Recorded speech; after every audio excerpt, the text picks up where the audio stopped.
Welcome back to the Take Flight podcast. In our ongoing series on peace, we've established that peace is both a place and a person, Jesus. So today we are going to address a critical aspect of healing from complex trauma, maintaining peace when faced with triggers. So it's important to know that triggers are not setbacks. They are literally opportunities to heal, to encounter comfort, peace, love, truth. And today I'm breaking shame and condemnation, often associated with triggering moments. And together, we're going to step into some strategies on how to access peace that passes understanding. Are you ready to journey from surviving to soaring? I'm Sula, your guide to breaking free from the past, renewing your mindset, and unlocking your full potential. It's time to step into freedom, purpose, joy, and success. Let's do this together. It's time to take flight.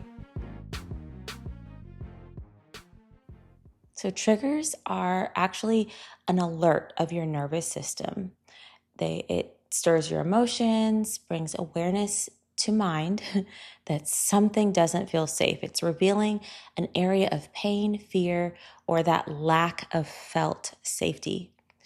But triggers are also an opportunity.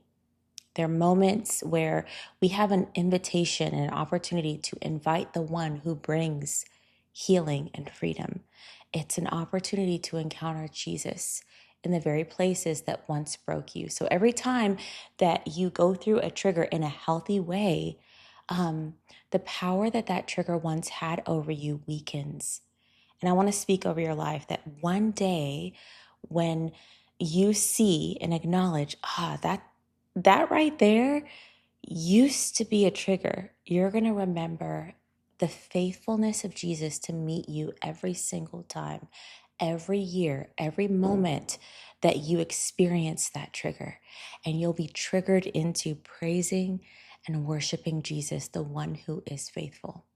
So a trigger can turn into a trigger of praise and gratitude. Stop telling yourself that you should be further along in your healing journey, that if you're triggered, it's like completely throwing you back, that you went 10 steps backwards. No, it's just an opportunity to encounter the Lord. And so it's so important to give yourself grace and stop criticizing yourself. And also don't suppress the unhealed trauma. That unhealed or ignored trauma won't disappear, right? It's just compartmentalizing that trauma in like a pressure cooker that continues to build. And you can only press override and snooze and ignore it so many times before that trauma resurfaces. So it's time to walk through triggering moments in a healthy, peaceful way. So what do? Here's the first strategy. Strategy 1, invite Jesus into that moment. Turn your focus to Jesus. This requires discipline, especially during a triggering moment, to shift your focus away from the trigger and into the Prince of Peace. Number 2, seek his truth. Ask, Jesus, what do you want to show me or say to me in this moment? Number 3, follow his guidance. He may lead you to take some specific actions, such as possibly distancing yourself from the trigger, meaning get up, move into another room, or he may have some other wisdom to help you navigate that trigger in a healthy way with him. Strategy number 2. So sometimes, not always, but sometimes triggers are associated with spiritual warfare. And, Satan's just trying to capitalize off of the past trauma on the timeline of your life. And this is where those racing thoughts, trauma memories feel like literally complete spiritual warfare, right? Being bullied and harassed.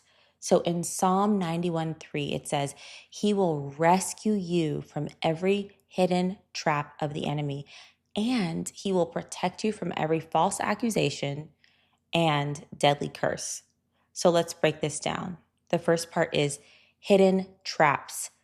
So these are those strategic triggers of senses, words, symbols, smells, taste, anything that was a trigger in the past. Number 2, false accusations. Don't come into agreement with any false identity or lies. And 3 is deadly curses. So these are things that would be spoken over us that the enemy is projecting over our life that he wants us to come in agreement with his plan, right? So pray and ask Jesus to reveal if the trigger is actually hidden traps from the enemy. And ask the Lord to expose that, right? Because if it's not just something with your nervous system and healing through the trauma you've experienced mentally, emotionally, physically, what you're going through, if it's warfare, you want to know that. All right, so strategy number 3. Let's look at Psalm 94:19. It says, whenever my busy thoughts were out of control, the soothing comfort of your presence calmed me down and overwhelmed me with delight. So get into the presence of God in prayer or worship. Ask Jesus to reveal to you, okay, what are these triggers? Just find a place of worship and then make a list. Like, show me, Lord, show me these overwhelming thoughts. Make a list for each trigger. Like, literally write them out and ask Jesus, what truth do you want to reveal to me about this trigger? Is there anyone that I need to forgive from this situation? Are there any like false accusations or word curses that I'm believing associated with this trigger? Do you have any instruction for me, Lord? Is there anything I'm supposed to do? Because he may lead you through a path of prayer or something that you can do practically, physically, emotionally to work through that trigger. So now there's no more like left hook triggers. There's something about seeing a list of your triggers, praying through that list with Jesus and asking him those questions when you're not in a state of being triggered or panicking or anxious, where you feel prepared next time that same trigger occurs. You're like, oh, I acknowledge that. I know what that is. So I invite you to take a moment to pray and select one of these strategies and spend time with the Lord. He is so gentle and kind and loving, and he's faithful to bring healing and truth in every hard moment. So triggers can be transformative when we invite Jesus into them. By doing this, we reclaim our peace. We continue to journey forward in healing. So join me next time as we explore the significance of peaceful sleep and how that affects our overall well-being. And if this episode encouraged you, please share it with others who are on their journey of healing and freedom through faith in Jesus, the one who makes all things new and invites us into his kingdom filled with righteousness, peace, joy, and the power of the Holy Spirit.